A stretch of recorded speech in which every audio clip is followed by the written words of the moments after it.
Healthy সাইজের candle হয় এবং আমার লেভেলের কাছে দেয়। ওকে, ঠিক আছে, আমি এখানে ট্রেড প্লেস করবো ডাউন রিয়েকশনের সাথে।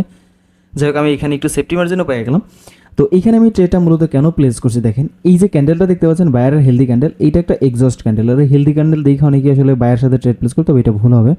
তো এই যে, এবং এইখান থেকে দেখেন সেলার রিজেকশন, এটা হচ্ছে সেলার রিজেকশন, মানে হচ্ছে বায়ার তার উইকনেস সাথে কন্টিনিউ করছে। এবং এটা একটা স্টক মার্কেট, উপরে হচ্ছে আপনার রেজিস্ট্যান্স দেখেন এই একটা, এবং এই একটা লেভেল, আর এই নিচে আর একটা লেভেল, ঠিক আছে। এই দুইটা লেভেলের ভিতরে মূলত বায়ার এবং সেলার স্ট্রাক হয়ে গেছে, আর ওই লেভেলটা ব্রেক করার জন্য বায়ার চেষ্টা করছে, তবে একটা এক্সজশন ক্যান্ডেল ধারা, যার জন্য আমি এখানে সেফটি মার্জিনের সেলারের সাথে ট্রেড প্লেস করছি। যাক, দেখা যাক আমার ট্রেডটা প্রফিট আসে বা লস। ওকে, আমার ট্রেডটা প্রফিট চলে আসলো, 1 সেকেন্ড বাকি আছে। ওকে, ডান, আমার ট্রেডটা প্রফিট চলে আসলো। তো আপনারা এইভাবে ছোটো ছোটো অ্যানালাইসিসের সাথে ট্রেড প্লেস করবেন এবং রিয়েল নলেজের সাথে ট্রেড প্লেস করবেন। দুই একটা ট্রেড লস যাবে, লসটা কখনোই আপনি অ্যাভয়েড করতে পারবেন না, তবে লসটা একটা লিমিটের ভিতরে রাখতে হবে, এটাই আসলে। যাই হোক, সবাই ভালো থাকবেন, দোয়া রাখবেন।